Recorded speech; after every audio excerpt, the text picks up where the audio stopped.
All right, we should be live, and we should be able to see people, and they should be able to see us. Yes, it's working. Good morning, everybody. How's it going? Morning. Merry Christmas, Happy Holidays. And to you, sir. So, before we get Can, started, go ahead. can I ask you a question? No, you can't. Oh, okay. All right. That was a question, actually. I asked you a question by asking you a question. He's got the loophole. Damn. All right. Before Lloyd asks his ruined... question, if you see me doing weird stuff like this with my chair, it's because my chair is broken, and so I'm trying to adjust things. Go ahead with your question there, Mr. Lloyd. So, Bill, what is your favorite Christmas gift you received this year? Not the best, not the biggest. What's your favorite? My favorite, you can almost maybe see it right here. Looks like an Atari. It is an Atari 2600. That's right. The Woody? My wife. The Woody? Yeah, the one with the wood panel on the front. I love it. So my wife went on eBay, and she found like this. Like, I guess she's been losing bids on an Atari 2600 since the summertime, and so she just. But then she found one that would like buy it now. And it was an Atari 2600, an Atari 7800, which is right over to my left. Right. I've never owned one of those. Huh? I've never owned a 7800. So neither did I. That's awesome. Yeah. But it's right behind my Go XLR. In fact, all of my for those of you who aren't streamers, my mixer, where the microphone and stuff goes into, has a fistful of wires that are going up to it. And so the way that the base of the Atari 7800 is, it kind of comes up and it's like T-shaped, and all of the wires are running right down along underneath the shelf of the T shape of the Atari 7800. So it's like kind of hiding the wires, and that's always for me like, oh, I love it. And it came with that, and obviously the Atari controllers that got the twisty paddles, the spinner, the spinner, and a bunch of games. And she was like, I don't know if it works, and I was like, I don't care if it works. It's decoration for me, and obviously we don't have TVs we can hook these things up to anyway. So I was so excited to open that up, and it was a huge surprise too. But that's my favorite Christmas present. And then I have to say, my daughter, I'm gonna get up and get this. One second. Okay. How about you guys in chat? Any awesome things coming in over the holidays? Oh, Pac-Man share from Arcade 1UP. Yeah, my daughter got this for me. It's amazing. Awesome? And it's right in front of my arcade cabinet. They have a bunch of them. They have like Street Fighter. They have a Mortal Kombat. I want to get a bunch of them. There's an NBA Jam one that looks really cool. I don't have any Arcade 1UP cabinets, but man, the accessories are really good. They have the lit marquee wall hangers. They have a bunch of really cool stuff. Yeah, I'm really impressed with that company. So what about you? What was your favorites? My ultimate favorite gift that I received is a ugly Christmas sweater that says "Merry Christmas, you filthy animals." My son has a pair of pajamas that say that. Because it's my favorite, one of my favorite quotes from a Christmas movie, and I say it all the time. And Kara got that for me, so I had to laugh out loud. That was pretty awesome. Not tech related. I didn't actually get any gaming or tech related stuff this year.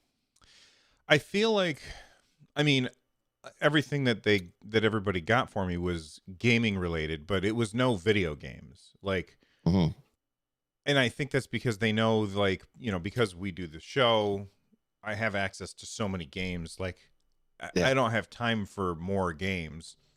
And if there's a game I really want to play, I kind of have to just buy it, because if I don't, then I can't talk about it on the show.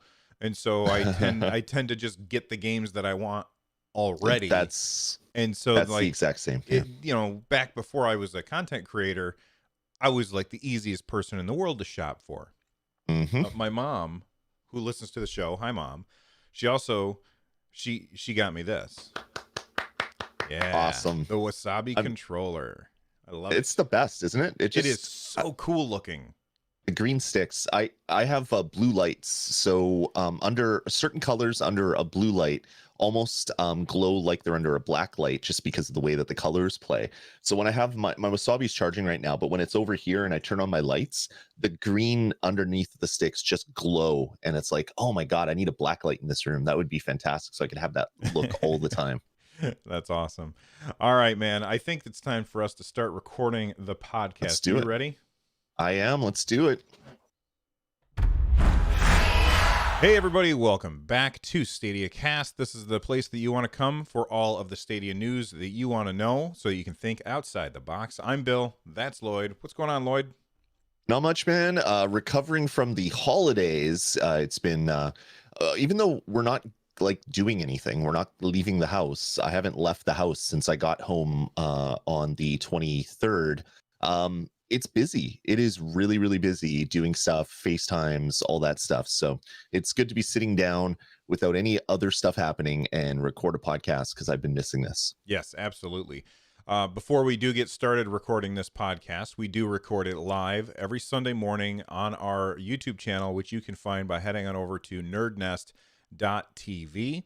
If you're here with us live and you want to support the show, then you can use super chats to make sure that we see your message. We will respond to each and every super chat in the second half of the show.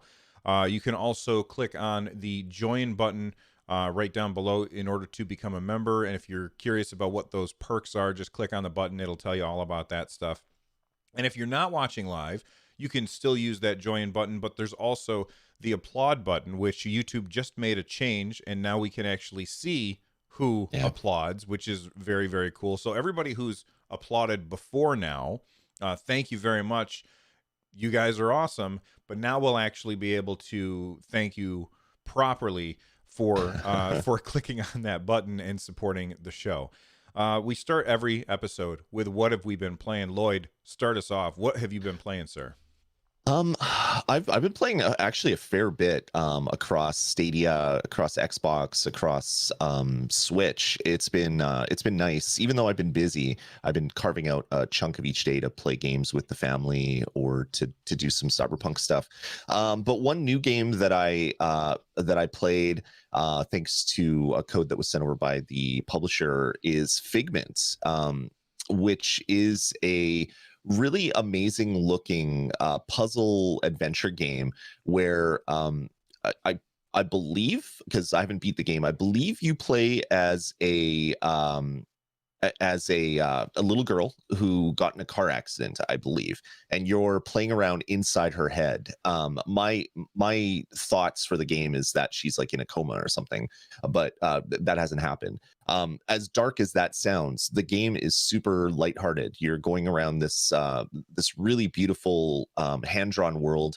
The art style reminds me of that book Where the Wild Things Are. I don't know if you've ever seen that book. Yep. Looks very much like that. The game is just a joy. Really, really good voice acting. The main, I guess, bad guy, the Nightmare, you can tell that he has some sort of Eastern European accent. I'm not sure from exactly where, but he's talking in English, and it just makes me smile every single time.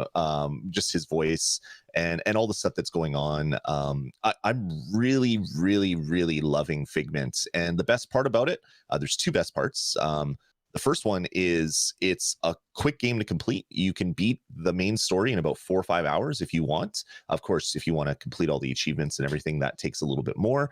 But I believe everybody's going to have a chance to play that really soon, Bill. Yeah, I played it on Switch.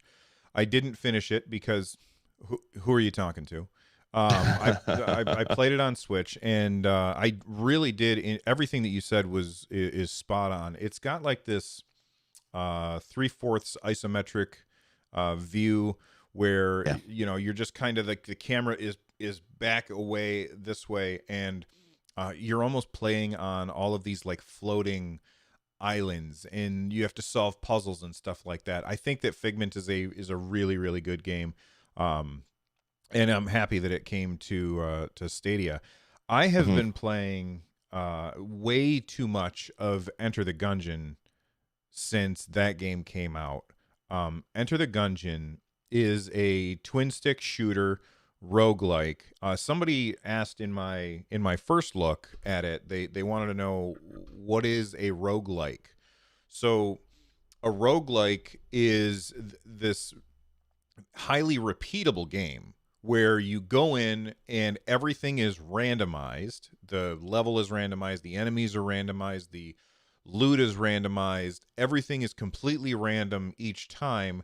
But when you die, that's it. It's game over. There are no extra lives. You're dead.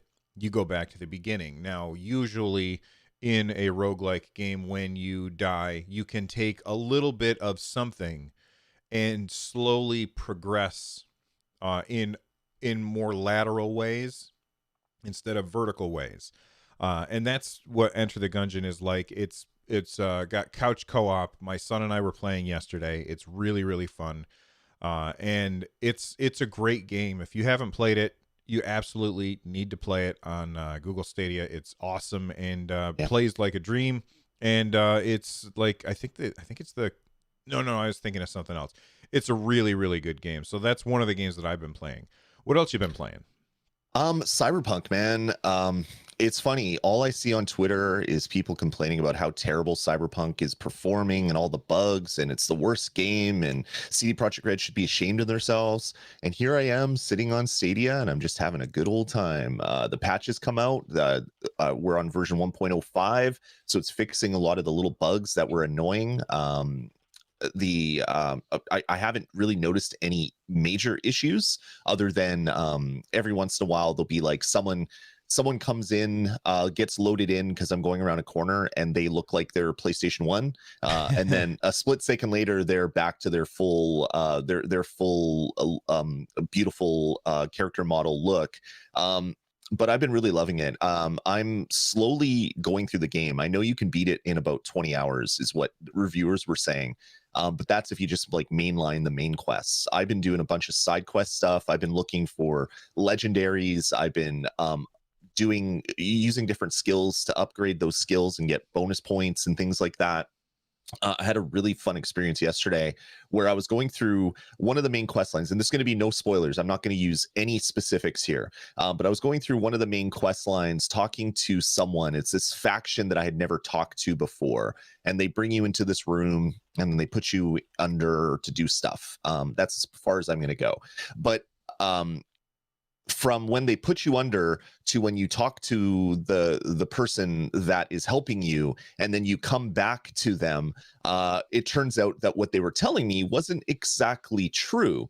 So when I get back, I'm being all negative during this conversation. I'm like, nope, you suck. Oh, you're the worst. Oh, you just wanted me to die. You were hoping I would die here, blah, blah, blah. And then at one point I was getting really angry. So one of the options is unholster your weapon. So I was like, okay, let's see what happens. I unholster my weapon. Next thing you know, I have like 50 people that go aggro on me, and I'm like, oh crap. So I run out of the room and I have to keep popping out, doing headshots, popping back, popping out, doing headshots. I destroyed everybody, the whole faction. And then at the end, I'm standing outside and I'm like, okay, how much content did I just kill? Did I just remove from any possible future experience because I just murdered like this whole faction in the game? And I'm like, okay, well, I'm not exactly happy about that. I could reload the save, but I think I'm just going to let it play and see, because I've heard that there's so many like your decisions have repercussions, and I want to see kind of what those repercussions are as I slowly make my way through the game. But man, was that ever cool? Like I pull the gun, and next thing you know, the lady in front of me you could see she kind of like jumps back, pulls out a weapon, and then everybody around they get those little red arrows above them because they all get really angry. And I'm like, oh no, that wasn't smart. That wasn't what I wanted to do. But I laid waste to everybody, and we'll see how that kind of plays out as I make my way through the game. But man, I've absolutely been loving Cyberpunk. For all the bad things that I've been reading online, as I said, I'm enjoying it. I'm loving it. I like the fiction. I like the world. I mean, I like everything about it. And it really sucks that there's so many people out there that are having such a bad experience with it on whatever platform that they're doing. But you can always buy it on Stadia. it works fine, and I've had no problems. And it's been one of the best stories of the year for Stadia, that's for sure. It has. I really want to play this game, and I have it. I have it on GeForce Now. I have it on Stadia. It's I prefer playing it on Stadia. I tend not to play the game though, and the reason is because it's daunting to me. And Mm, I struggle with this with big open world games. It's why I kind of always tend to stay away from like the Assassin's Creed games, right. because what I know is that if I play this game, what's going to happen is I'm going to, when I sit down, I want to be able to play the game for an extended period of time. And Mhm. I know that like I can't sit down and play for an extended period of time, because I know I'm going to have to get up and go do something, that kind of thing. And so I always just say, well, I'll just play something that's quick instead. And Right. so I end up missing out on these awesome experiences like you're having, because I'm like, well, I don't know if I have enough time to play it right now, and I don't want to interrupt like the Right. quest that I'm in the middle of. And that happened very early on. I was in the middle of a quest, and I won't spoil anything. I was in the middle of a quest. I had to interrupt it, and then I came back, and like I'm like, what the hell was I doing? I can't remember. Okay, maybe I should just start it over. And then I end up replaying stuff that that's the reason that I tend to stay away from games like Cyberpunk 2077. But the time that I have spent in the world has been really, really cool. And Mhm. I just wish that it were more bite sized. I suppose that I Mm. could sit down and play a little bit and then put it away, and then play a little bit and put it away, kind of Yeah. like I did with, we'll say, Breath of the Wild, which is this huge open world game. But because Breath of the Wild had like no actual story, the story was, this is the crap that happens to you. There was a story like hidden beneath the surface of that game. But when you're playing a game like Cyberpunk, I feel like the story is right there in your face, and it's harder to compartmentalize that stuff. And so I end up Mhm. not playing it as much as I wish that I could play it. Does that make sense? Yeah, it totally makes sense. And I ran into that as well. In the game, there's three main kind of factions. So when you hit the three line, the hamburger button, I'll call it, and you get the little pop-up menu, there's three big squares at the top. And those are the three main kind of factions. And doing the main story quests will the little number will go up. So it'll be 20%, you do a faction quest, it's now 23%. Um, so that kind of gives you an idea where you are in the story. But the good thing is you don't have to do most of those things. You can just go through the game. So I was struggling just like you, where I'm on the street, I'm looking around, I look at my menu, and there's little yellow icons everywhere, and it's just like, oh well, I can go stop this police crime, or I can go get this car, or I can go to this hidden cache, or I could do this. And it was really hard because I didn't want to lose out on anything. I didn't want to miss out on anything. There's like FOMO. I run into FOMO when I'm playing these types of games, where it's like I have to do all the content because I don't want to miss the god weapon that somehow drops in this side quest. But what I'm finding is, as you're playing through the game in the early game, you might get a legendary weapon, but it's trash because it's leveled to your level, and then you can upgrade it in the future. But there's no point like going down the road and saying, oh, I heard there's this really amazing legendary over here on this map, and I have to go there first and do all this stuff, because if I don't do this, I won't be able to beat the game. You can just forget all that stuff, and you can mainline the game. Some of the mainline quests can be pretty long. The good thing is you can pretty much save almost anywhere. Yeah. The thing that I was talking about, unfortunately, it locks the menus, so I couldn't actually save. And I was actually that was the first time I ran into issues where it's like, okay, I know supper's in the oven.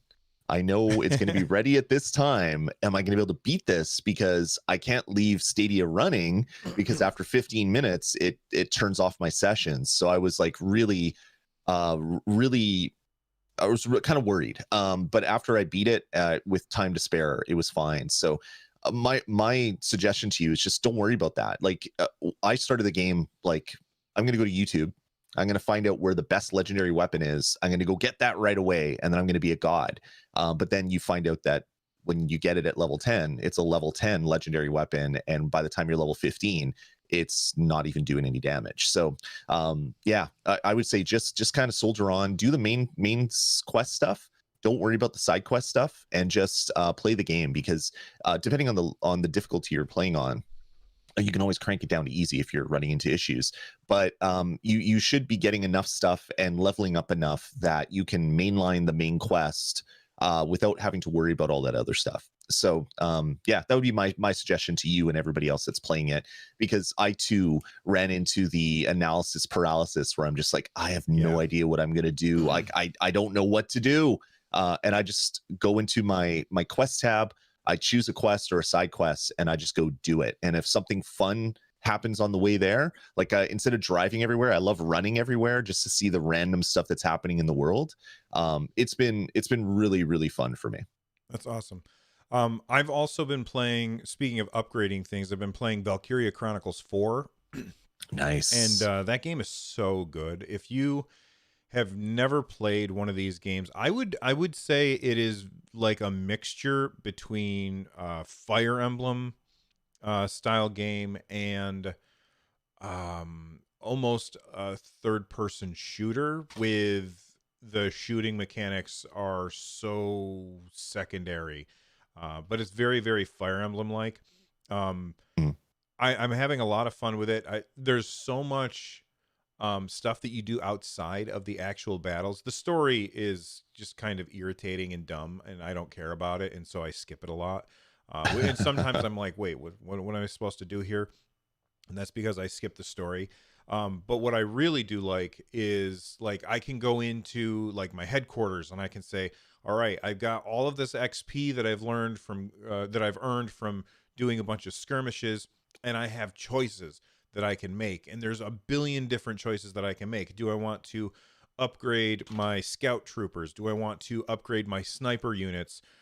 Do I want to go to the mess hall and do a stupid conversation tree and unlock a new ability for like the medics to come in sooner when somebody gets hurt? Like, you've got all of these places that you can invest your XP, and then you also have like a different XP that you can use in order to do crafting stuff, to upgrade the weapons that your characters can use, or to make your tanks more powerful, or to give them more armor. And there's all of these things that you do, and then you get into the combat part. And the combat part is this turn-based mixed with real-time craziness with this beautiful watercolor aesthetic. It's such a cool game, and I've been having a lot of fun with it. I'm still very early on, but it's such a good game. Valkyria Chronicles 4 is fantastic on Stadia, and it's not a huge surprise, because Valkyria Chronicles 4 is fantastic on all of the other platforms it's on as well. It is.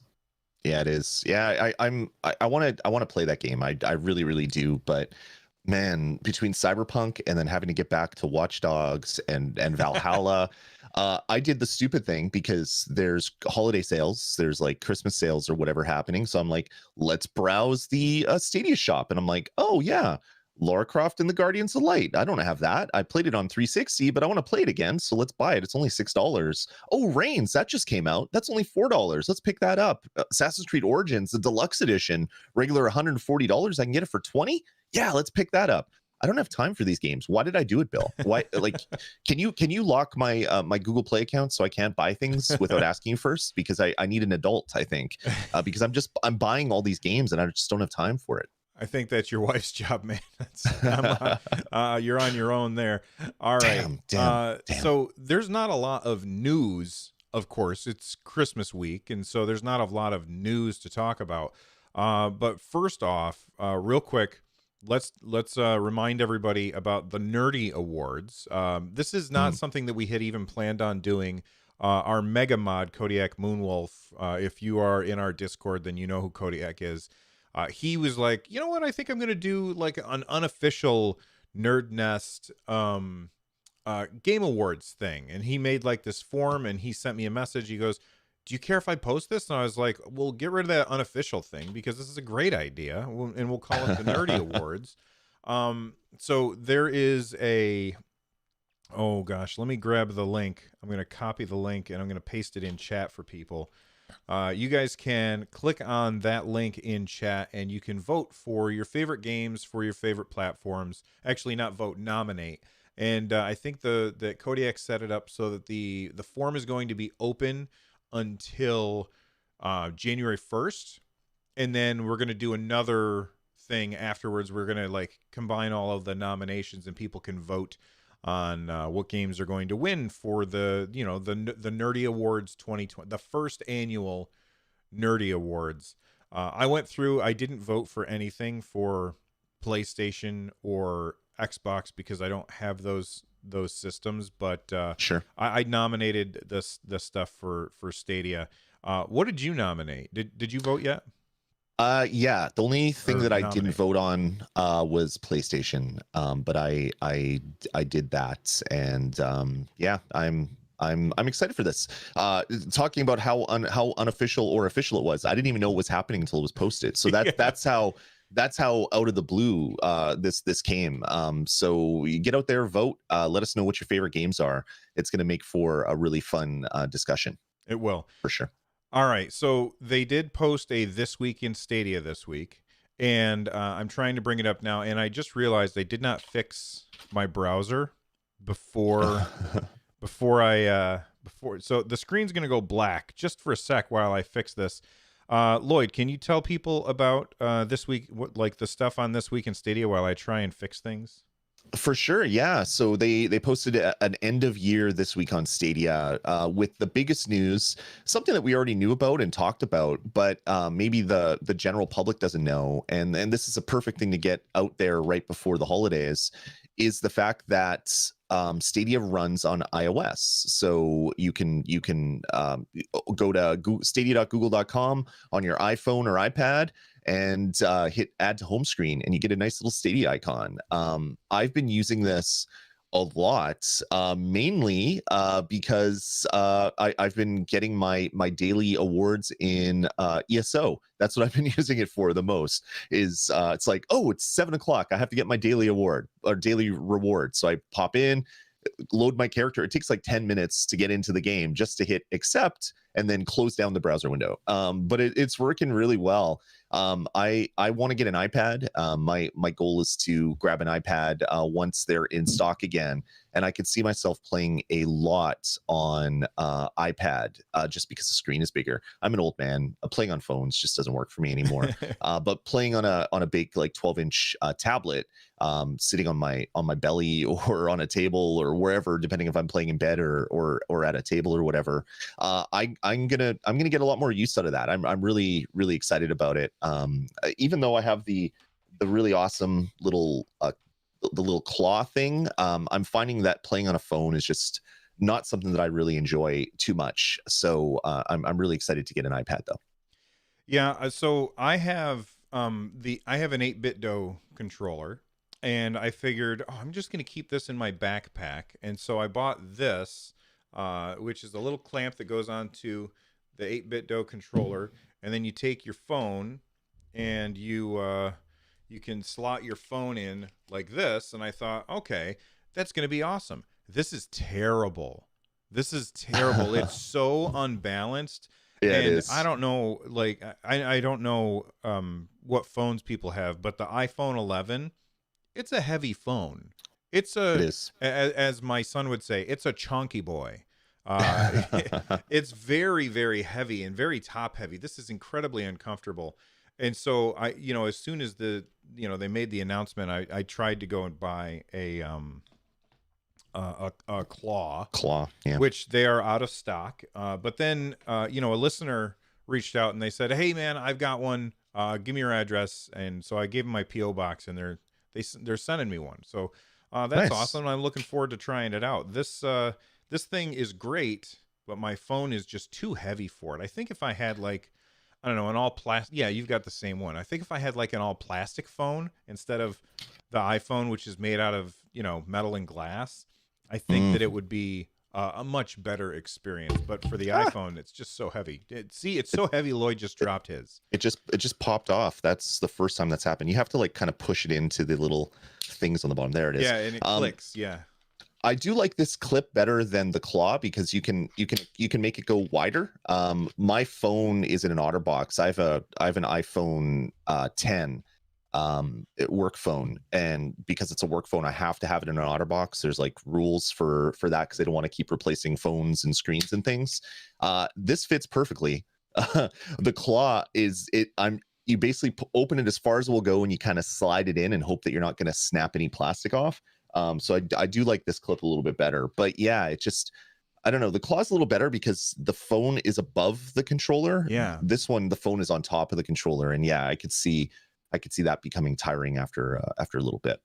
It doesn't even have to be a little bit. Just using it a tiny bit, I was like, this is so uncomfortable, and so I just stopped. So I haven't really played on my phone all that much, but it's funny because all the complaint that I'm having is exactly what they talked about when they showed off the claw for the first time. Like they said, like, I can't remember exactly how they phrased it, but they phrased it like, we tried one like this, where the phone is above or is almost like clamshelled with the controller, and we didn't like the way that it felt, so we moved it over the controller. And when I saw it, I thought, that's brilliant. And by the way, I've seen some people were recommending to me like the Orsley stuff. So Orsley, if you want to send us stuff so that we can try it out, we'll definitely try it out. I don't know that I'm going to invest in it, not knowing ahead of time if is that an Orsley one? No, this is the claw. It just feels so much better. And it seems a hell of a lot more sturdy. Yeah, I could see myself playing an actual game like this, where the other one is more just it's just like a fun little pastime thing. Like if you need to get on for whatever reason, you can use that other clip, but this is a much better experience. Yeah, Lars in chat is saying the Razer Kishi is fantastic. I've heard really good things about the Backbone one. I think that those are so expensive, and I'm not saying that they're not worth the money, but until I know, I don't want to spend them. Like it. It's the kind of thing where, and this is a thing that I've said a million times. The reason I don't have VR in my house is because A, it's expensive to have good VR, and B, you can't really try VR. And even if they had like a VR kiosk at Best Buy, even before the pandemic, if I went into one of those, you would not catch me dead trying a thing on my face. Like, you've seen the controllers that people have like in a Best Buy, and it's all gross and stuff because people are touching it. Can you imagine putting that on your face? They call them pink eye central when you have one of those things, because that's exactly what it is. Gross. I would never do that. VR is so expensive, and you can't really try it, and so I'm very unmotivated to spend the money on it. And that's the same kind of thing with like the Backbone one or the Razer Kishi. I feel like they're expensive, and they might be really awesome, but I feel like they're too expensive for me to take a gamble on it, if that makes sense. Yeah, 100% makes sense. Yeah. All right, so we had some new games launched this week. We had Lara Croft and the Guardian of Light, which is the prequel to Lara Croft and the Temple of Osiris. And Enter the Gungeon, which I already talked about, and Reigns, and I think we talked about those last week. They are now available so that you can pick those up. We have our Stadia Pro games announced. F1 2020, Hotline Miami, Figment, which everybody's going to be able to play very soon. That's the game that you were talking about at the beginning. I don't know why I'm telling you. That's the one that Lloyd was talking about at the begining. And then Ari and the Secret of the Seasons. Which one of these do you think is the one that people are going to be the most hyped for of these 4 pro games? Good question. Probably F1 2020, because there's a lot of people on Stadia. Like every Stadia community that I've been a member of, There's a lot of racing freaks out there that just love racing games. That's not my forte. I like arcadey racing. I'm not a big sim racer. But F1 2020 is a really great sim racer. For me personally, though, I'm really excited about Ari and the Secret of Seasons. I've wanted to play this one for a while. I just couldn't justify picking it up because I have so many other games that I had to play, and now I don't even have to think about that. It's just going to appear as soon as I hit claim all. It's gonna appear in my library, and then I'll be able to play it whenever I have some time, which is a good thing. What do you mean claim all? They've added something to the webpage now. When you're on the main homepage, if there's pro games that you haven't claimed yet, you scroll right to the bottom above your screenshots, and there's a section called Pro Games Available to Claim. And right at the top, there's a Claim All button, and it will claim all 4 games at once. I did not know that. They just added it, and I only noticed it because there was a what is it? What's the shooter battle royale game? I'm blanking on the name right now. PUBG? Yeah, PUBG. There was a PUBG pack that was free to all pro people. So I hit claim all at the bottom, and that appeared. There you go. Yeah, most of the time I just go through and I ping. I'm like, oh, there's an orange button. I got to tap the orange button. It's like whack-a-mole with the claim buttons. Speaking of, okay, so yeah, PUBG Breakthrough Edition is also ready to claim for Stadia Pro. That's the thing that Lloyd was just talking about. And just a reminder to everybody, Celeste, Dead by Daylight, Ember, Guilt, Risk of Rain 2, and Rock of Ages 3 are no longer going to be available for Stadia Pro as of December 31st. So if you have not claimed those, or if you are considering trying Stadia Pro, now is the time. You want to hop in. Of those games, Lloyd, what's the one that you think is the best game that people should absolutely pick up before they can't get it anymore? Risk of Rain 2. What a fantastic multiplayer roguelite. 3D roguelite. It's a game that I've played like dozens and dozens and dozens of hours of. It's a heck of a lot of fun. The rest of the games are all good as well, except I didn't really enjoy Rock of Ages 3, but I know a lot of people do, so that's probably just me. Definitely go claim them all. Use that claim all button at the bottom of your stadia.google.com screen and get them all. It's a good way to try it all out. Speaking of Ember, they had a holiday update. I believe it came to all of the other platforms that it's on the 18th, and I believe that it just came to Stadia. I think it was on the 22nd. And I guess so if you've not played Ember, in the game you are a firefighter who kind of like you can call an Uber. You call a firefighter, and then your job is you're the Uber of firefighting. You show up and you put out the fire and you save people and you steal their money. That's what Ember is like.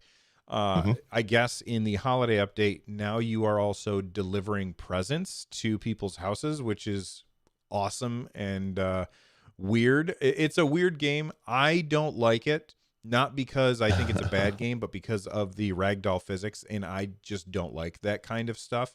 But I can objectively see when I played it that this is a game a lot of people will really, really enjoy. So December 31st is your last chance to claim that game. If you haven't claimed it already, do so now.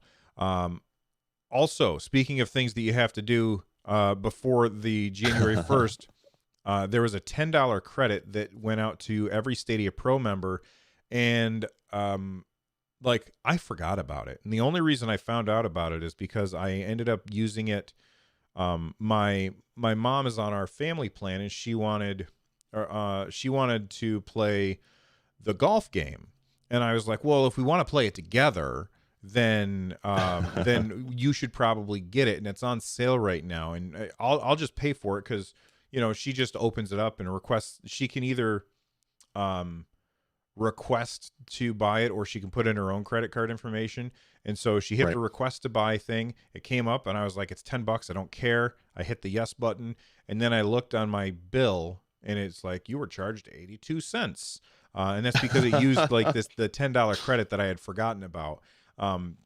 So it cost it cost me 82 cents for my mom to have access to play PGA Tour 2K21 on Stadia, which, by the way, she sent me a Insane. message the other day. She said, thanks for telling me about Stadia. I've been having so much fun. She plays Monopoly and Uno and PGA Tour, and she's having a ball playing those games. And she is not Amazing. a gamer. She always, she always humored my nonsense. Like when I was a kid, I'd be, Mom, come in and look at this. Look, I'm playing Shenmue on my Dreamcast, and look how cool it is. Oh yeah, that's really awesome. Oh, look at how great that looks. But she didn't really care. She's not a gamer. And now Stadia has made my mom a gamer, which is really awesome. Nice. Savings. There's way too many to list. Like, I'm just gonna bring it up on screen real quick and scroll through it. There are so many games that are on sale right now. It's bananas. So It is. check that out. Any game in here, like, just pick one that you think everybody needs to go pick up real quick. It really hard to say. I picked up a bunch, as I said. If people haven't given it a chance, you might want to look into Doom Eternal. It's a really great price, and that game is so much fun. If you don't like the whole chainsawing zombies and demons in half, there's a bunch of other really, really great games there as well, including Immortals Phoenix Rising is on sale, which is one of my favorite games of the year, if not my favorite game of the year so far. So do grab it when it's on sale if you're looking for a really good game to play over the holidays. Yeah, and I'm going to recommend to everyone to make sure that you pick up Spitlings. It's $10. It's really, really cool. Good couch co-op game to play with your family. This time of year. Well, actually, all year long. It's a really fun game. You're going to be yelling at each other in no time, and it's not going to be because somebody's racist uncle said something. Instead, it's going to be because somebody keeps getting you killed. Exactly. All right, man. So today's main topic, at 36 minutes in, today's main topic is what's coming in 2021. What's coming in 2021 for Google Stadia? And everybody who's here, feel free to send in your predictions for what you want to see in 2021. Before I let Lloyd tell his, I did send out a tweet asking people, what are you hoping to see in 2021? And we had some people reply, and I'm trying desperately to get this to open up. My computer is incredibly slow today, and I don't know why. But I'm going to try and put this up on the screen of people's predictions or hopes and dreams for Stadia for 2021. Lloyd, actually, while I'm trying to get this to load, why don't you say one of them? One of yours. One of the things I'm looking forward to or hoping for is more large multi-platform games coming to Stadia. Things like the Call of Duties. We already know we're getting Madden. We know we're getting FIFA.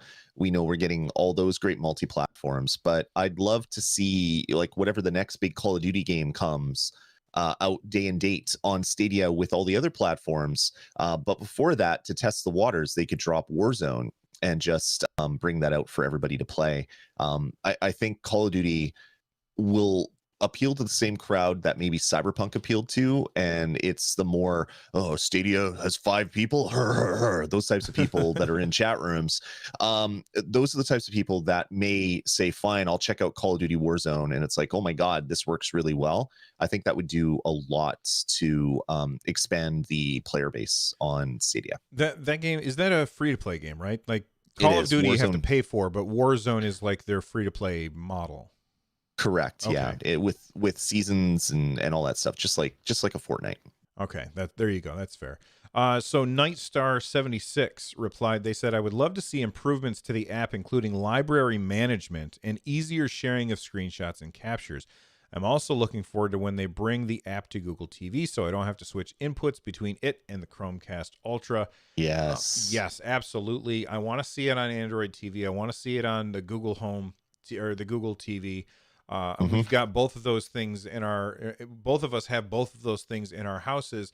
And right now there is one reason that I have the Chromecast Ultra hooked up, and it's for Stadia. And as soon as it's on Google TV, I'm going to yank that out and never use it again. Although I'll probably just leave it in the workout room. But I'll yank that thing out of the main TV, and then I will just have one thing hooked up to my TV, the Google Home, or the Google, I can never call it the right thing, the Google TV that has the remote and everything. I think that thing is awesome, and I just want to be able to play my games on it too. So Nightstar, yes, absolutely, and I would love to be able to have library management. We've got so many games this year. It's been an insane year for the games that we've received, either through Pro or the games that people have purchased. I don't know how many games I've got on Stadia, but it's a lot. And going through them on the bottom of the screen one at a time is not a good way to do it. I would love to take some of the games that I absolutely don't care about and not archive them, but like put them in a folder to say, I'm not interested in you.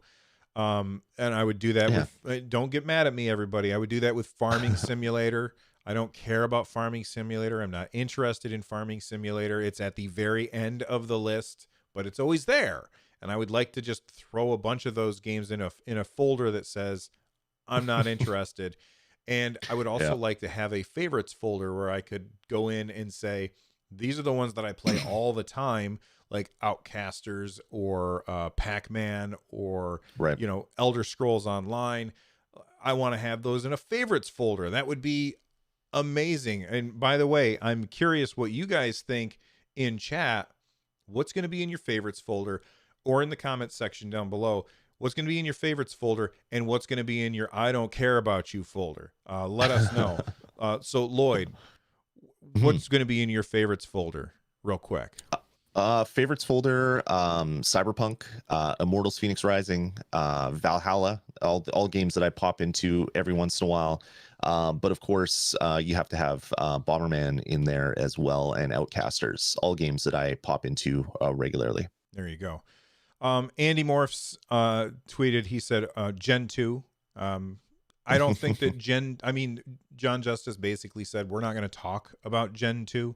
We're just going to, and it's not necessarily that they're like, here's blades, here's the original blades, and then here's the new blades. They're kind of upgrading things bit by bit. Like they're upgrading this on here and they're upgrading this here, and it's a slow process over time where things are just going to keep getting better. And I think that's really very, very interesting, and another advantage for Stadia over a traditional box under your TV. Yeah, exactly. We've heard from multiple developers, no names, we don't want to get anybody in trouble or fired, that Google has already upgraded their equipment multiple times. So a certain game needs a feature, and it's like, hey, why don't you try this version of the blade that has this hardware or this firmware or this whatever, and they do that. So that's happened a lot over the past little bit. I really think what people want is they want ray tracing support, hardware-based ray tracing support, which we know is coming at some point. Ray tracing doesn't change the game. Like everyone's like, oh, if it doesn't have ray tracing, it's a fail. Ray tracing doesn't change the game. It just makes the game look prettier without the developers having to spend cycles doing lighting, because all that stuff is being handled by the ray tracing core. Sure, they have to do some programming for it, but the heavy lifting is all being done by either hardware or software-based ray tracing core. So having that added to Stadia and getting like a Watch Dogs patch and a Cyberpunk patch would be huge. If we could play Cyberpunk on Stadia and it looks as good as Cyberpunk running on a PlayStation 5, that's gonna make a lot of people say, well, why am I buying a $500 console? And I really do think that Google will get there. It's just going to take a little bit of time. So yeah, that's going to be huge for 2021, I'm sure. I want to see Pac-Man with ray tracing on. And I know that sounds like a joke, but I'm serious. I want to see what it looks like with with the glow of Pac-Man bouncing off the walls as he goes by. I think that would be really cool. If there was a first-person mode, it would be really fantastic, and everything's glass, opaque glass as you're going around the maze. Lost Perfection says search bar, split screen gaming with multiple streams. So search bar, absolutely. It's a no-brainer. It really is. I don't understand why they don't have it. It is ridiculous that Google, yes, they're an advertising company, but They started out as a search company, and they don't have a search bar for you to look for a game.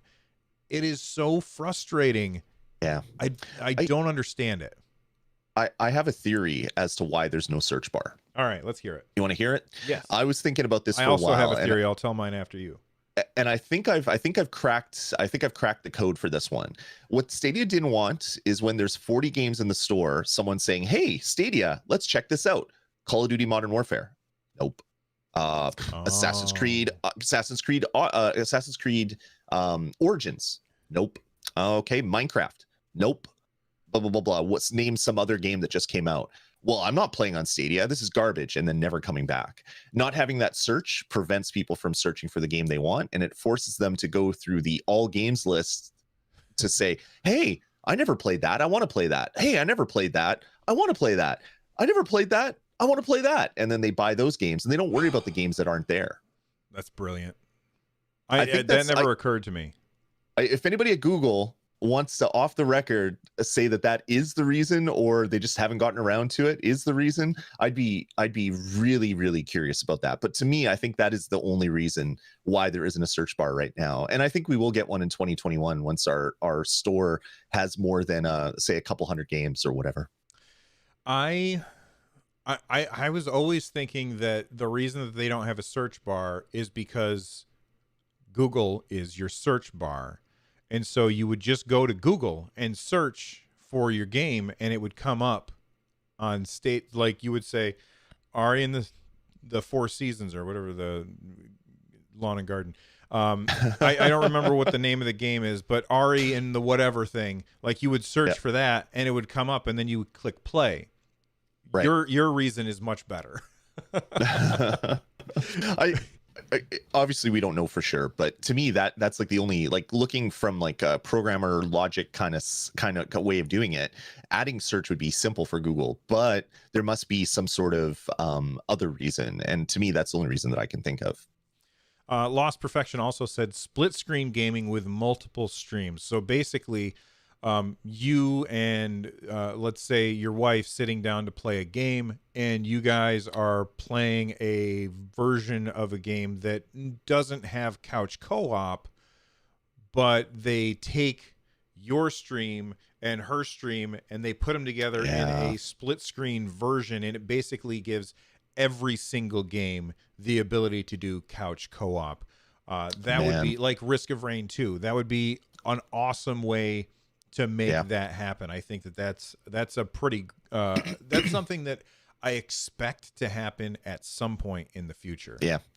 And it'd be really awesome because they could limit it to 1080p streams, because it's a small square in a big square, or a small rectangle in a big rectangle, but having two 1080p is less than a 4K stream. So it would actually be better for people to be playing in from a bandwidth standpoint. It would be better for people to be playing that way. I'd love to see that. I don't think it'll happen, if I had to guess, in 2021, but that would be huge, to be able to play two games at once, picture in picture, split screen, whatever, and have all that stuff on one screen would just be amazing.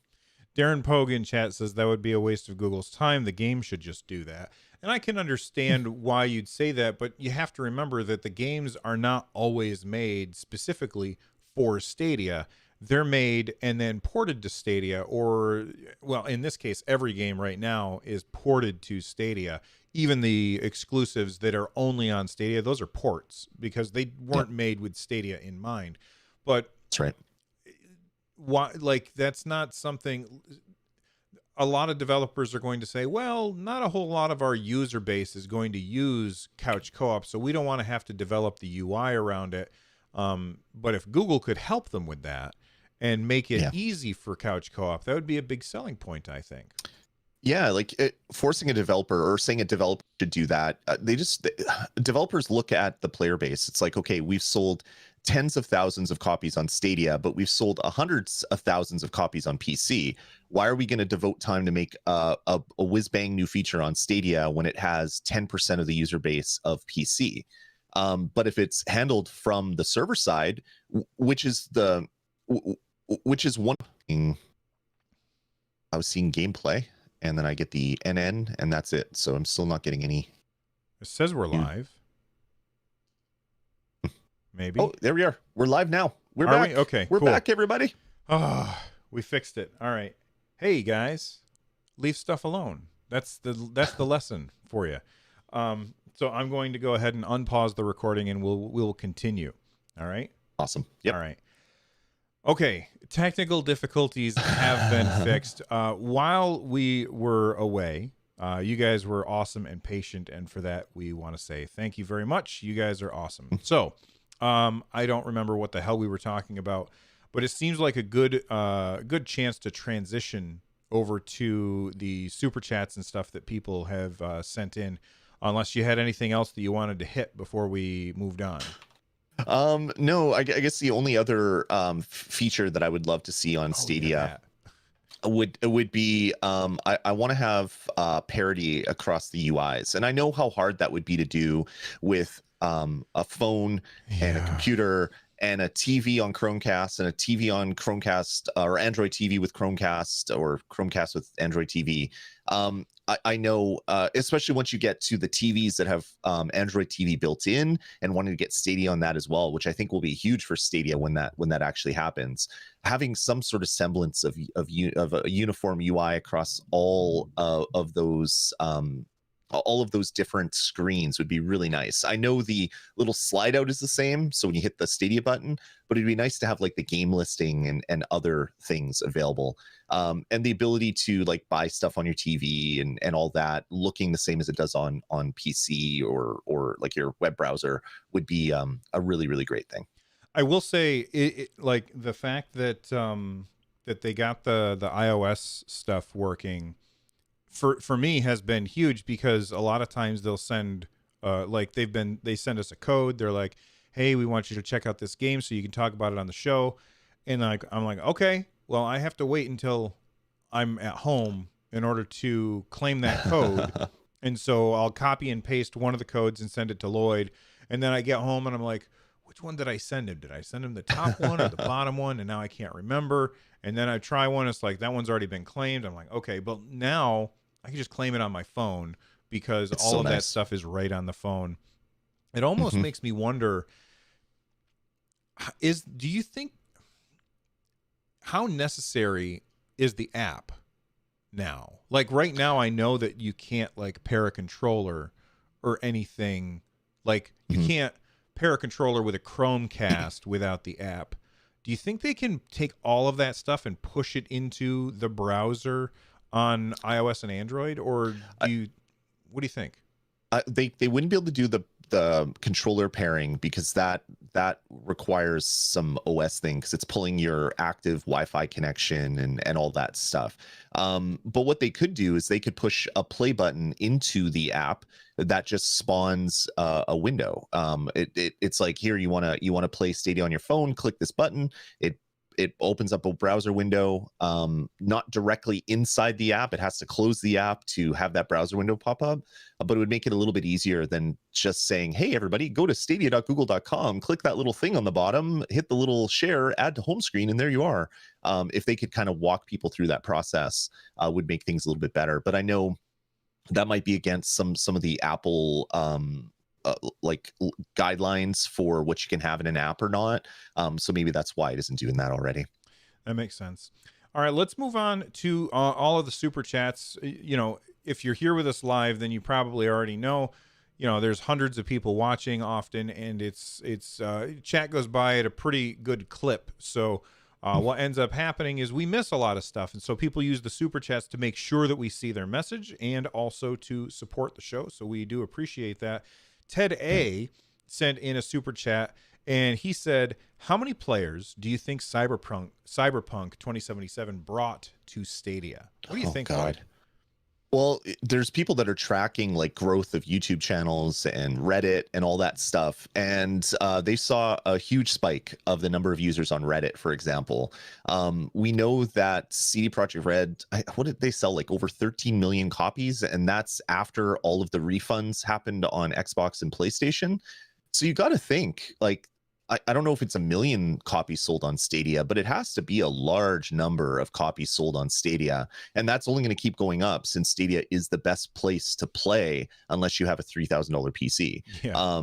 So I'd love to know that number. We're never going to know that number, but it's got to be hundreds of thousands, I would think. Like if I had to guess. But yeah, we'll never know, unfortunately. We will never know. William Millard said, if you were to see Stadia in retail stores, how would you like to see it presented? So I'm going to start off with this one.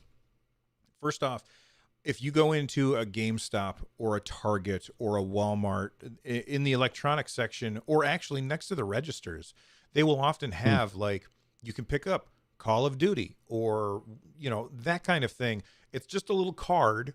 And you buy the card, you take it home, it's got a code on it, they activate the code at the register, you take it home, you put the code in, and now you have the game digitally.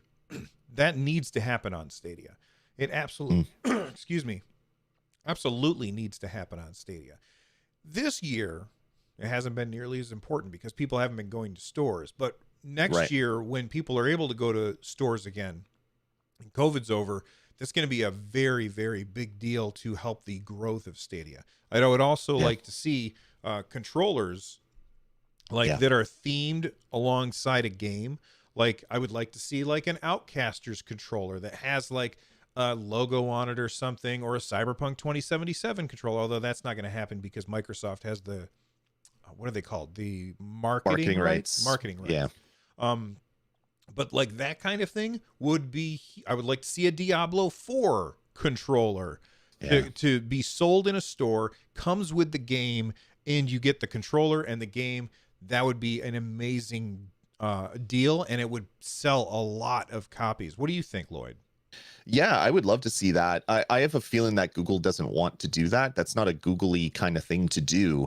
But what they could do is they could take the core guts of your controller, the little Wi-Fi chip and little Google core of the controller, and OEM that to third parties, so that third parties like PowerA and all the other really great controller manufacturers for different systems could make branded controllers that have the guts of your Stadia controller inside of it.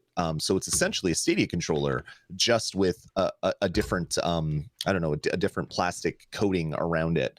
That would be a really interesting way for them to do that. So they could allow other companies that make a lot of accessories to be as creative as they want to be, and Google can just continue to make the really amazing hardware stuff that they're already making, and not have to worry about releasing a controller that's going to sell thousands, and then having to add that to their manufacturing plan.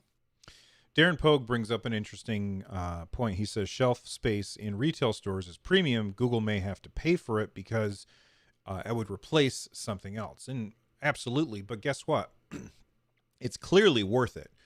Otherwise, the other companies like Microsoft and Sony and Nintendo, they wouldn't do it if it wasn't worth doing. So I'm sure that Google would want to do this. In fact, I think you can buy Premier Editions in Best Buy, right? Yeah, Best Buy in the US. I don't think it's up here in Canada yet. Yeah. You weird Canadians. Yeah, I don't know why it's not up here. It's really weird. One thing I did, speaking of Canadians, I saw John Scar, who blogs and posts on Best Buy Canada, big Stadia fan. He got Stadia running on his Atari VCS, which is the new Atari, which isn't an Atari. It's an Android box that plays ROMs and other games. He was able to sideload Chrome and get Stadia working on it. So that's one of the powers of Stadia, having just a Chrome browser needed. Stadia is going to pop up in weird places like Teslas and other things like that. Speaking of, last time I think we were talking about the fact that I wanted to try and I don't want to side load, and then I was like, I'm curious how hard it is. And so then I started doing a little research, and I got to the point where I was like, oh, I have to install this app on my Shield TV Pro. And so I installed that app. And then I was going step by step. Step 1, install this app on your Shield TV Pro. Step 2, do this. And then it was like, download this thing on your computer and run it. And I was like, oh, that sounds fishy. I'm not sure. So I decided, no, I'm not going to do that. And so I'm gonna be a good boy, and I'm gonna wait until it's official instead of trying to sideload it, because I don't want to. I don't want to get something screwed up. And yeah, Victor in chat's like, sideloading is always a step too far. That's right. It Yeah. always is.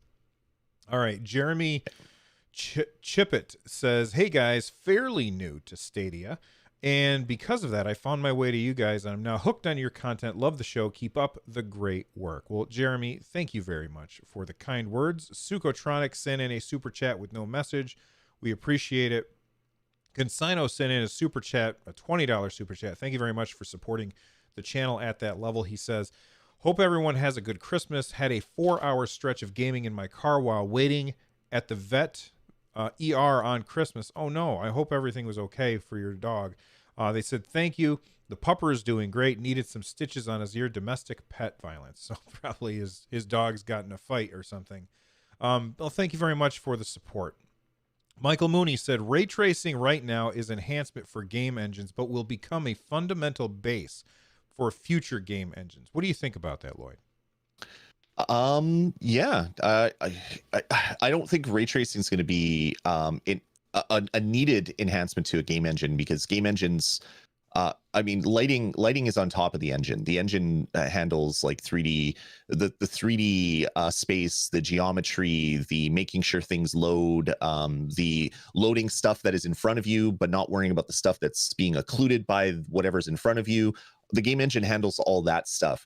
Ray tracing is just an add-on to it. It's like sound or physics, which is on top of the game engine.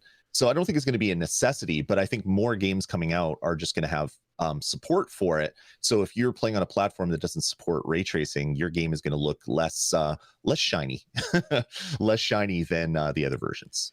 I will say, excuse me, I will say this.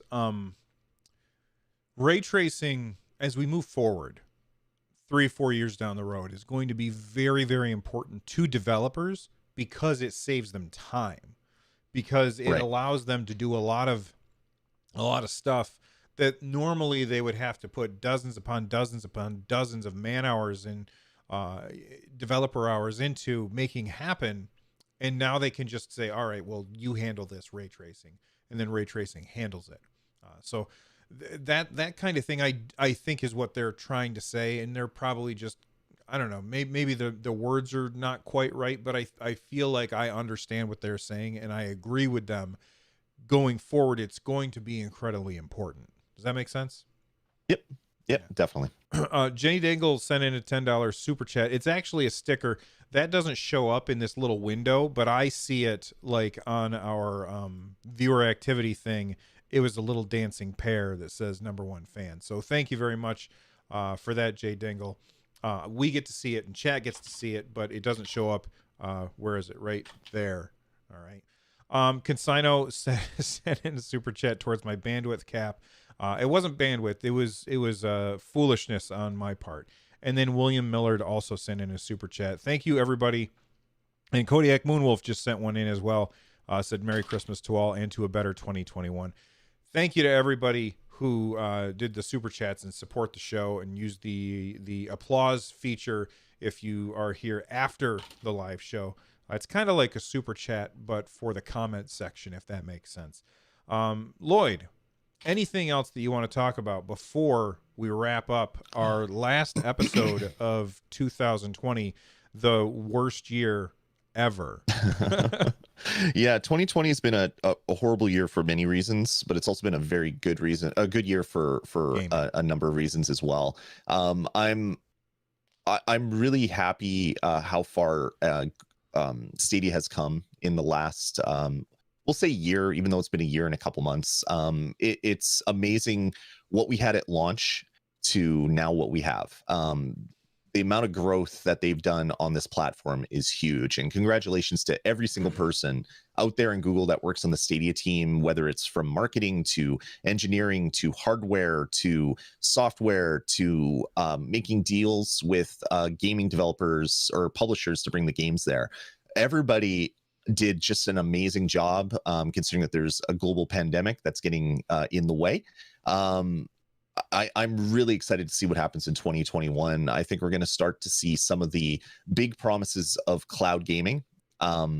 There's a lot of stuff that cloud can do that it isn't doing right now, and I think Google is really the only one that can really show that stuff off. All the other cloud platforms aren't a platform; they're just a PC in the cloud somewhere running a Windows version of the game. Where Google, everything is engineered from from bare metal all the way up to the code that's running on it. So I'm very happy with what has happened with Stadia. It continues to be my favorite platform to play on, and I'm so excited to see what's going to happen in 2021. That's right, and that's when we will see you guys again, is in 2021. Although we might make a video or something, but the next time we do a live show will be in 2021. Thank you all for hanging out with us all year long. You guys are fantastic. Happy gaming, and we will see you next year. Bye-bye. I thought you were going to say something and you waved. It's an audio show, Lloyd. I was going to, and I was in the middle of typing, and I was going to say a word that wasn't goodbye because I was typing something at the time. So I was just like, okay, shut your mouth and wave, Lloyd. That's a common thing that I say to myself. That was too funny. All right, just let me type this. Stadiacast 91 save. All right. So in the middle of the ending there, Cedric Crenshaw sent in a super chat. He asked, who do you think is the current leader of the cloud gaming space? How do you think it will change next year? So I'll start with my answer. Clearly, sure. Stadia is the leader in this space, and it's for a couple of reasons. Amazon is in early access. They're not really ready yet. Xbox, they're only dipping a toe in the water with xCloud. They are still very much committed to getting a box under your TV. Sure. And then you've got some places like Shadow, where, I mean, that's clearly cloud gaming, but it's not a platform. It's really just, here's a device rental. And that's kind of the same thing that GeForce Now is. It's not a platform. It's device rental. So they don't have a store that you are going to buy stuff. You're buying stuff at your regular stores and then using their hardware in order to play it. Yep. Stadia is a platform, and it is definitely the leader. And in my opinion, it's the best. It's the best experience for, I would say, 98% of people. Are there, and I have a whole video that I'm planning on doing about this. Are there people out there who GeForce Now is better for? Absolutely. Are there people out there that Shadow is better for? Yes. Are there people out there that Xbox, xCloud, whatever they want to call it, is better for? Absolutely. But for most people, I think that, you get yourself a Stadia controller, and this is the best experience for cloud gaming, in my opinion. What do you think, Lloyd?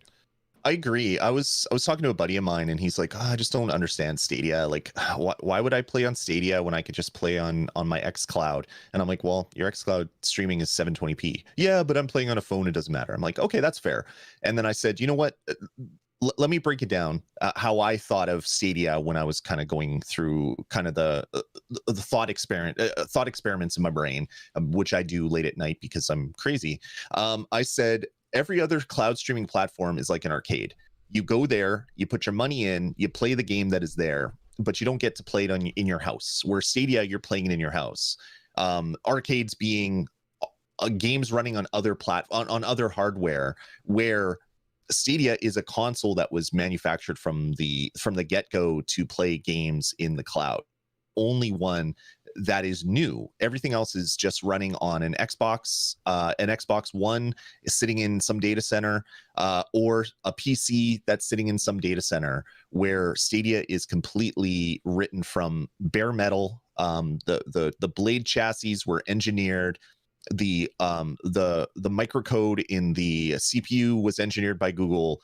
The firmware was engineered by Google. The low level OS that's running on the blades for all the intercommunication was written by Google. The software stack on top of it was written by Google. The games were written by other people, but it's all running on a solution that Google engineered. And the only difference is it's not a box that they're selling you and you're putting in your house. It's sitting in the cloud somewhere. So I liken the other ones to being kind of like an arcade where you're just going in paying money to hardware that someone else bought. Where Google, they're actually giving you something new. It's not a good analogy, but I was just we were chatting about it, and he's like, okay, I kind of get that. I understand why Stadia is better. Only cloud service that can do 4K. The only cloud service that can do like 4K 60. Like these are big things for a lot of people out there. 720p 30 isn't a good experience on a big screen TV. If you're like casting your phone screen to your television, that's going to look like trash. But that's because xCloud, they want to sell you the box to play the games. In the future, that won't be the case. But as of right now, Stadia really is the only platform for cloud gaming, and it is by far the best from a service level, a quality level, and just a hardware standpoint. It is by far the best.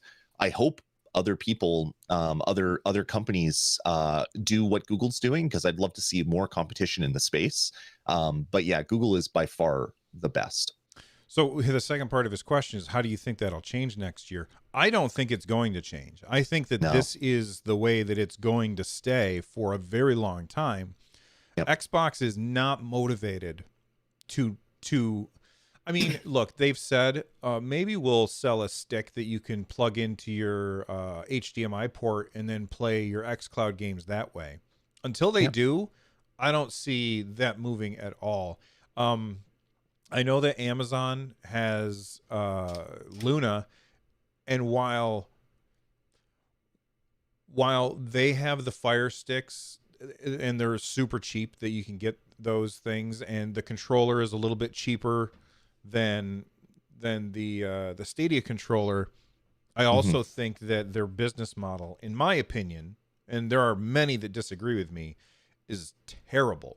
The fact that they will not let you buy a game, you can only subscribe to these channels.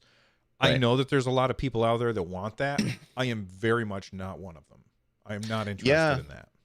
I use Prime Video right now very sparingly. The thing that annoys me to no end is I'll be on my Apple TV because that's what we're using primarily on all of our boxes still, until the Chromecast with Google TV has Stadia support, because I'm going to get one of those for every television. But I'll hold down the little voice button and I'll be like, I don't know, Die Hard, because we wanted to watch Die Hard recently, and I have it. I ripped my DVD and it's sitting on my media server, but I'd love to watch it streaming because it would be higher quality probably than the old 720p rip that I did. I could just put the DVD in, of course, but who has DVD players these days? So I'll go to my Apple TV remote, I'll hold down the button and I'll say Die Hard, and then it brings up all the ways that you can watch it. And one of them was Google Prime, or Amazon Prime. So I go over to Amazon Prime, I click it, and there's no way to play it. And I'm like, what?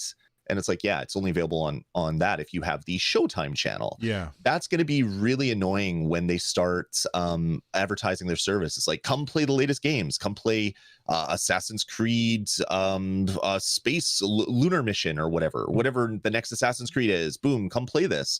And everyone's like, oh my God, I have access to that through my Amazon subscription. This is great. I'm going to go play it. And then they can't, because they have to add another channel. And it's like, oh, but I want to play this game. Oh, I'm going to add another channel. Yeah. It's going to be great for a lot of people, but more of the kind of hardcore people that are in the gaming space that watch the news, watch how the industry goes. I don't think there's going to be a lot of people that want to really futz with that too much. They're just going to want to play the games that are in Luna base, and they won't do a lot of the channel stuff. But there is going to be a lot of people out there that love that, because they are already doing that. They have Apple Arcade on their Apple devices, or Android game service. Is it Android Arcade? I can't remember what it's called on Android phones, because I don't have one. I don't remember. So they're gonna have a bunch of those people that are already used to that, that are gonna be okay with it. But for us, the people like us, I don't think Luna is gonna be a huge excitement piece over 2021. I'd love to be wrong. I'd love for Luna to kind of try to take over and force Google to like pivot and make changes and make their service better. But I don't think I don't think it's going to work, unfortunately. Not for us. Not for us. I don't know, man. You just said, okay, so I'm going to have to argue with you a little bit here. All right. Okay. So you said you want Luna to be good in order to force Google to make their service better. I would argue that Stadia's service is really, really good. Yep. The business model that some people look at,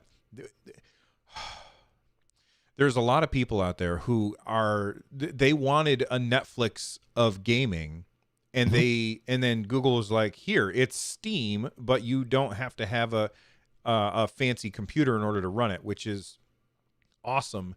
And for some reason, people hate that idea. That, hey, here's a store where you can buy a game and play the game, and you don't have to have a fancy computer. I don't understand why people despise that so much.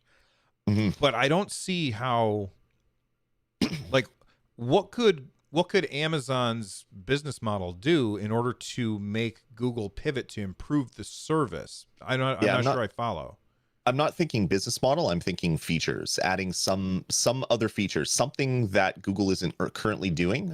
Obviously, we don't know what it is. Otherwise, Google would know about it and already be adding that feature. Yeah. But I want Luna to get some feature that I understand only that no one else is doing, so that it can bring the industry forward. Yes.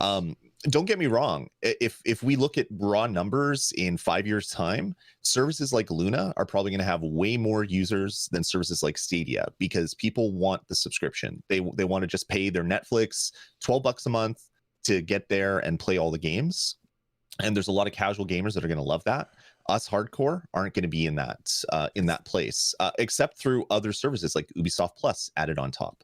But then you could play Ubisoft Plus on Stadia or your PC or whatever. I don't think Luna is really going to be the way that most people play if they're already gamers.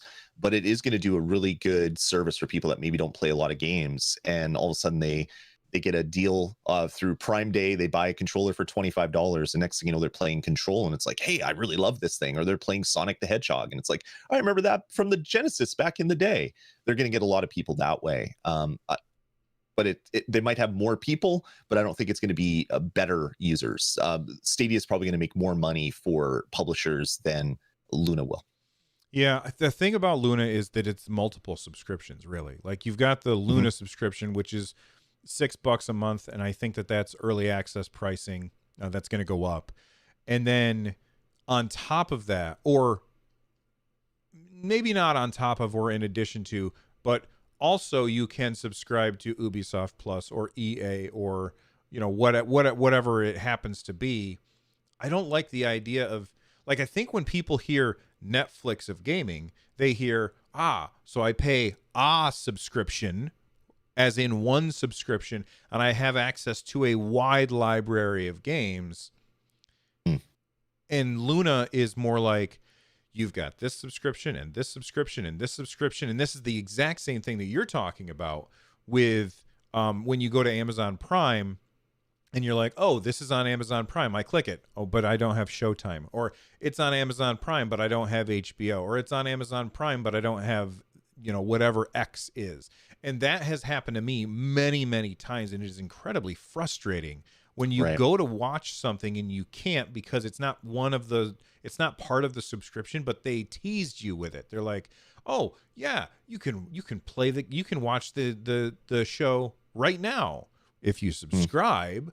And I don't like that. That's the thing that drives me way far away from Luna. Now, if they also did what Google is doing, where you can just buy a game, then I'd be very interested. And if Google also Google does also have the subscription model as well. Google is the best of both worlds. They have the subscription model. You can subscribe to Ubisoft Plus. I'm sure that you're also going to be able to do the same thing with EA or whatever the other ones are. I'm sure you'll be able to do that with all of those. But Luna, it was like, you want to buy a game? Too bad. You can only rent them. And for all of the people who screamed about Stadia not owning your games, I don't understand how they're like suddenly totally fine with what happens with Luna or Game Yep. Pass. It just is crazy to me. It's insane. It's like, yeah, Stadia's dumb because you don't own the games. You're paying $60. You don't really own it. But I'm going to pay like $10 a month for 6 months and just throw it into a big pit. And while I subscribe to Amazon Luna, and I don't own any of the games that I've played. Yeah, it's really weird. I don't really know. I don't really know what's going to happen. Like Luna and services like Luna are great for the masses. The hardcore that want to play the latest and greatest and want the best performance. Stadia is a little bit better. But from a publisher standpoint, if Microsoft, if Activision wanted to bring Call of Duty to Luna, it's just a matter of downloading their PC executable, putting it on an Amazon cloud server, loading it, making sure it runs okay, and it's like, here you go. We didn't have to program anything. It's just running. There you go. Call of Duty is now on Amazon Luna. The time to get running is so small compared to recompiling everything to run on a Unix core with all the different hardware that they've never worked on before, with all the different API calls for controllers, with all the other stuff that Stadia has going for it. Your games are going to be better, but it also requires like an order of magnitude, multiple orders of magnitude more work on the programmers to get the game running on it than Luna. So it's going to be interesting to see what happens over the next year, to see how many games appear on Luna, if publishers are going to support that business model where they're just saying, okay, you can put us on your service for a year for $1 million, and if Amazon wants to throw that money, that's fine. But yeah, I don't know. Philip Weiss, it's Linux. Why say Unix? Because Linux is Unix. It's an asterisk NIX. They're all kind of the same thing. They're all based on the same thing, although Linux is obviously different than Unix. So send your emails to Lloyd at don'temailme.com because people are gonna take issue with what you just said. I've already been talked to a little bit about saying that Android or the Atari OS uses Android as a base, and they're like, well, it uses Linux as a base. Well, yeah. Linux, all Android OS is Linux, but not all Linux is Android OS. Right. I mean, it's confusing. All it's dogs confusing. are mammals, not all mammals are dogs. Yeah.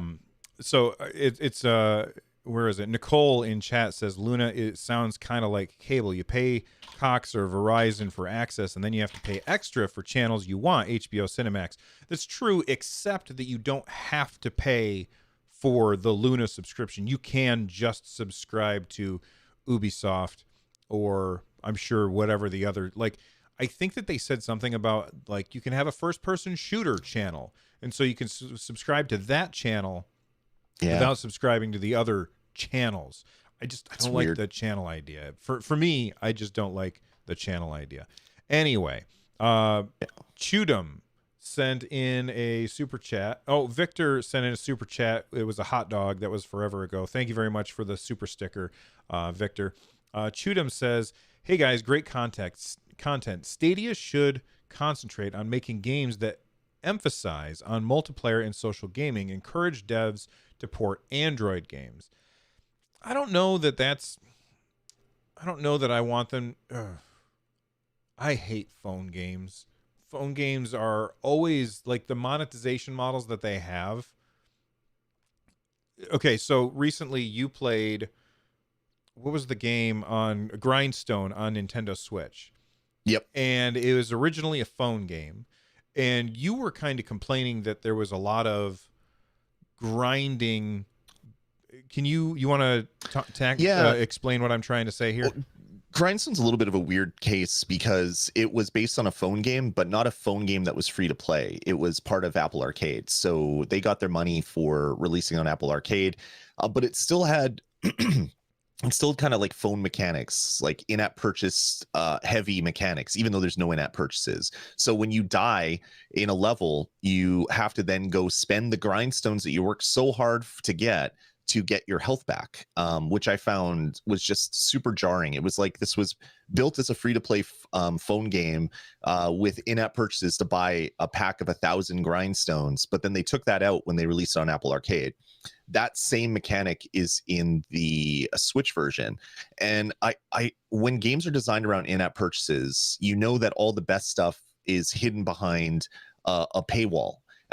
There's oftentimes ways to get it in the game, but it's not as fast as it would be if you developed a game that didn't have the in-app purchases built in the first place, because they'd want to reward players, keep the players playing through giving out really cool stuff in the game, instead of what happens on phone games where you get to the point where you're getting all this stuff and it's really good, and then you hit a wall and it's like, well, if you want the really good sword, it's only $10, and then you can beat this boss with no problems. Or otherwise you can spend 100 hours. Or you can spend 100 hours to do the same thing. Yeah. Exactly. Yeah. And that's the kind of thing in phone games that I really don't like. So I don't want them to, how did he phrase it? Encourage devs to port Android games. However, I do think that they should focus on multiplayer and social gaming, because when you are playing Stadia, you are always online. And that makes a whole lot of sense for these multiplayer focused games like Pac-Man, like Bomberman, where it is an online kind of thing. And I think that those kind of games can really succeed. I really, really want to see what Stadia Games and Entertainment is doing. And I can't wait to see what craziness that they can pull off with what they call cloud native games, because cloud native games, to me, are why I'm most excited for Stadia. Because I'm a guy who has a nice computer. I have a Nintendo Switch. I have a PS4.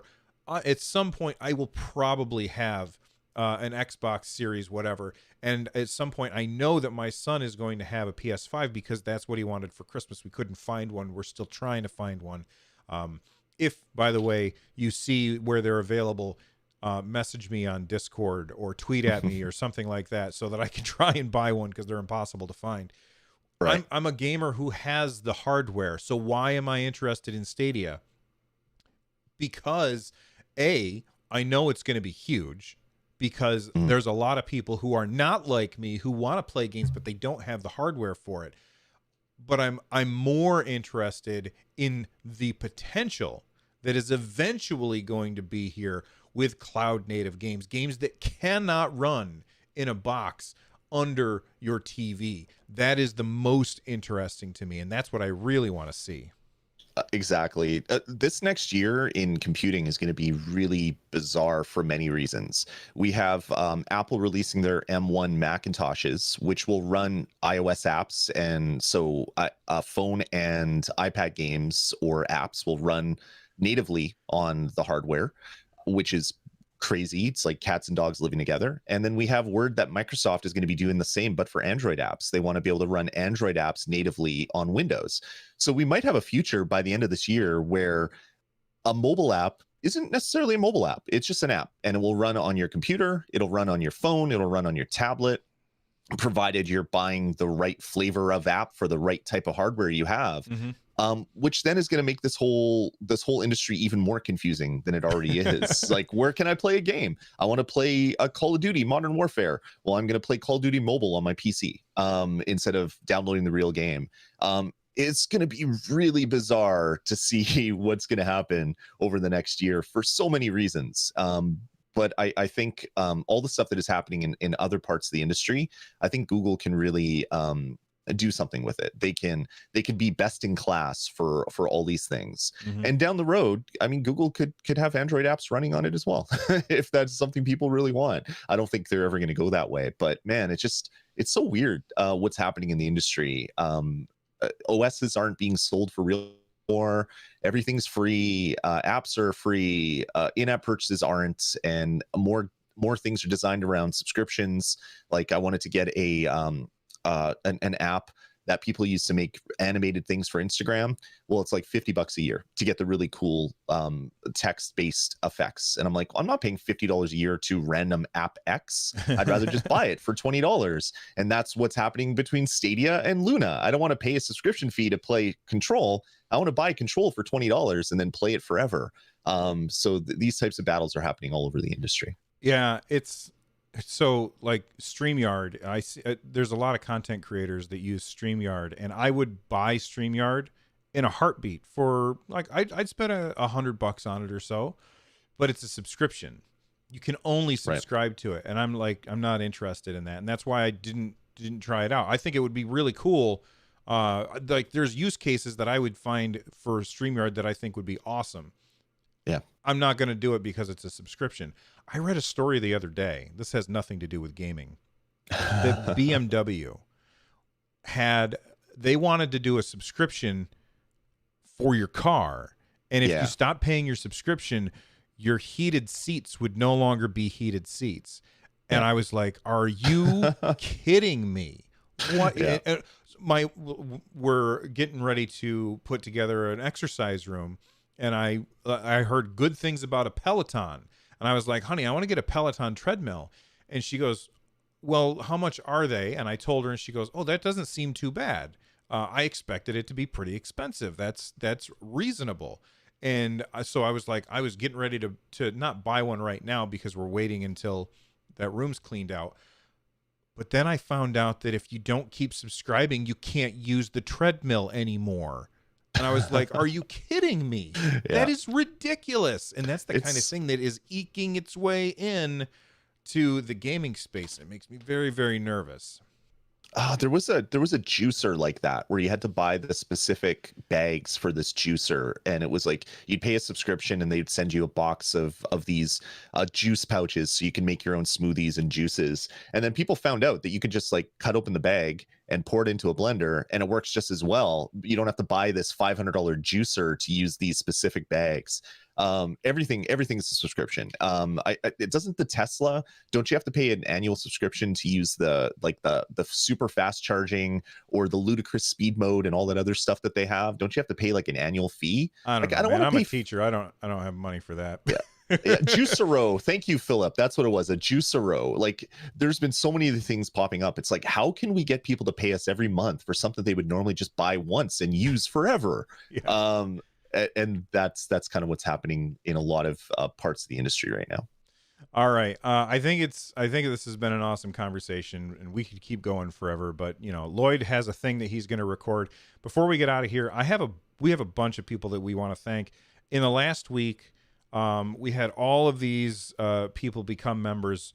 So William, Ruben, Joel, Carlos, Dante, Doug, Aerslia, Gernoldi, Marcus, Fisto, Silent Torque, Brett, Trevs, Kumna, David, Sajid, David, I think I already said that one. Paul, Adam, Link TV, Leons, Matthew, Thomas, Kodiak Moonwolf, Semlicure, sounds like a booze of some kind. Thank you all for becoming members, and thank you, of course, to everybody who supports using the Super Chat feature, or if you're watching this after the fact, the applause feature. You guys are awesome. We really do appreciate it. Lloyd, any last things that you want to say before we get out of here? No, as Bill said, I'm going to be recording up a first look. I saw you say that in chat. What is it? Someone wanted to know how my brain isn't functioning. I'm on vacation mode, I think. Reigns. They wanted to know how Reigns controls on Stadia. Oh, okay. So I'm gonna do a first look of Reigns, since I snaked that game since it was on sale, or I guess launch price of like $6 or whatever it is. So I'll do a first look of that and release it probably early evening. I think is where that will get posted. Awesome. So make sure that you subscribe and do all of the YouTube things. Thank you guys for watching, and Happy New Year, everybody. Yeah, Happy New Year. Stay safe, stay healthy, and we'll talk to you guys in 2021. Bye-bye.